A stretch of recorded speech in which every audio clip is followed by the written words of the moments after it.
So I have been super excited to kind of show some gameplay.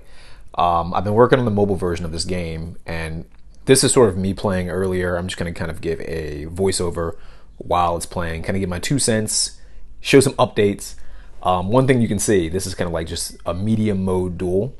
As you can see, the screen looks a lot more optimized. It's still, there's a lot of stuff going on in the game, but I think the screen's pretty solid where you can see a lot of the different elements. You can see a lot of the cards. You can sort of see the card faces. And of course, if you click them, you can see kind of a close-up view of the card. What just happened right there was the opponent played a card. The card had an effect, and it was sort of asking me if I had something that I wanted to play to counter the effect. I didn't have anything, of course. But this is sort of what it looks like if you click a card. You can kind of see the game give a summary of what the card does. And if you were to click inspect, you can see a very close-up view. And on the mobile and on the desktop version and pad, you can zoom in. Of course, on the desktop, zooming in is not as convenient, but on the mobile and pad version, you can always use your fingers to zoom in and see more of the card text and the art if you want to see the art as well. I've mentioned this in other videos, but every single card in the game is based on my comic book, The Academy. All the effects are based on the lore of the characters, so they're based on things that will come up or have come up in the comic so far. There will be, outside of maybe some monsters, pretty much everything will be something that will appear in the comic at some point.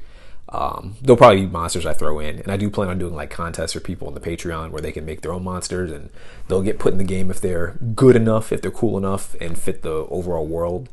But outside of that, characters like Salon that you just saw, she's in the Academy. She's like a side character, but yeah, you can see the duel kind of going, and I'll maybe in post I'll slow this down a little bit because it's going a little bit fast. But this is what it looks like to attack. You can see kind of like that little red glow effect when you attack a card. The card that I have is weak AF, so not much happened to the opponent's card, but it's all good. I'm probably gonna get steamrolled. Actually, not probably. I remember this duel. I do get steamrolled, but it's okay. We get steamrolled so that way you guys can watch a fun game. If you're someone who likes, by the way, like Magic the Gathering or Yu-Gi-Oh, like classic Yu-Gi-Oh, not like modern day Yu-Gi-Oh where everything's like hyper fast paced and like you can't even make a turn. But if you like old fashioned Yu-Gi-Oh, I think you'll love this game a lot. I'm trying to return to that like same old fashioned vibe. But yeah, as you can see, the opponent is kind of ramping up. This is what it looks like to zoom in, by the way. It's kind of me just looking, showing you guys like their attack points, their overall health, and you can see like the life points in the middle, those little diamonds, those are the life points. Basically, the first to lose all their life points loses the entire match. Life points are lost by attacking opponents' units. Units are kind of like monster cards if you're familiar with like Yu-Gi-Oh or Magic the Gathering. And yeah, you want to keep your units alive as much as possible and destroy your opponent's units as quickly as you can. And you can always retreat units, put them back in the field. Of course, there's different costs to doing that. If you can see the field, I'm overwhelmed. Like, he's got 4 units and I got none. And a big rule of the game, and this is where like the deck balancing comes in, if you are unable to play a unit during your turn, you just lose. Like, you have to keep units on the field, so you can't just like stall. Because unlike Magic the Gathering and unlike Yu-Gi-Oh, you cannot attack someone's life points directly. I'll probably have cards that will like allow you to just destroy a life point outright for a pretty high cost.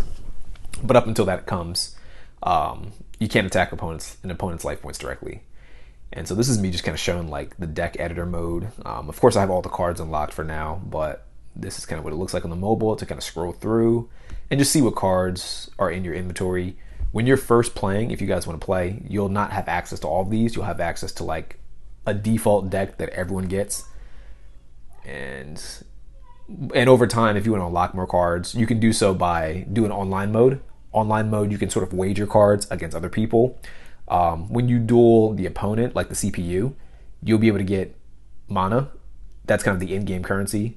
And with mana, you can go to, actually, I think I'll show you right now. You can go purchase booster packs. And when you purchase booster packs, you get 5 cards at random. Obviously, some that are more rare, you'll get less frequently, and more common ones you'll get more frequently. And in real life, what I'm going to do is have actual cards.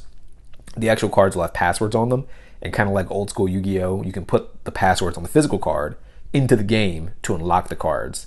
in real life. And I'm probably going to put like passwords in the comic too, and in different, like on my Instagram. I'll hide it in different places to kind of, you know, make it worth using once you find it.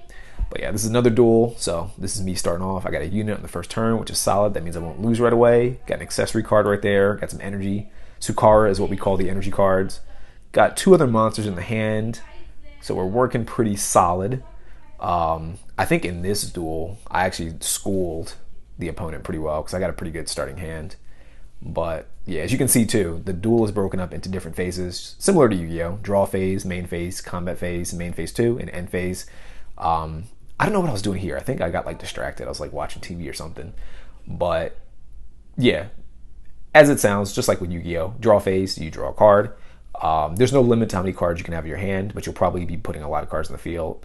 Main phase 1, you can place 1 Sukara card on the field per turn and 1 unit per turn, unless of course there's an effect that says otherwise.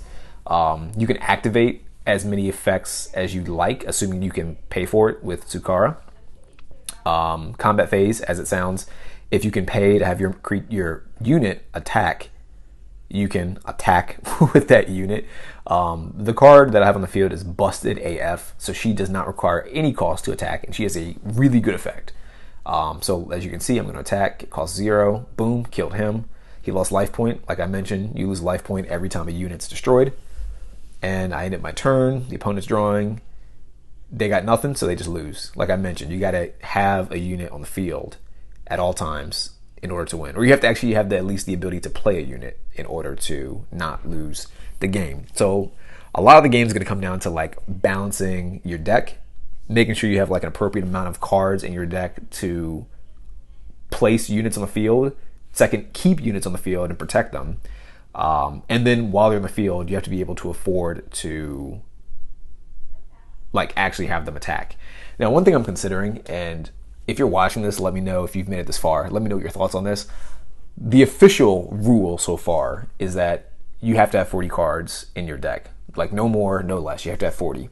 But I was thinking about maybe in the future increasing the limit and letting people have up to 50. So like you can have 40 through 50 cards depending on how you want to balance the deck, just to give people a little bit more control. But yeah, let me know what you think about that. And if you're curious to learn more about the game, click the link in the description. It'll take you to my Patreon where there's going to be rules for the game. You'll be able to play the game itself if you're in one of the paid tiers. The lowest paid tier starts at $1. So super cheap, $1 a month, literally less than everything nowadays because inflation is crazy. But I didn't know what's the math on that? Like 3 cents a day, something like that. Probably close enough to it. But yeah, let me know what you think about the game. Let me know if you have any suggestions, opinions, grievances, all that good stuff. And I'll see you next video. Bye.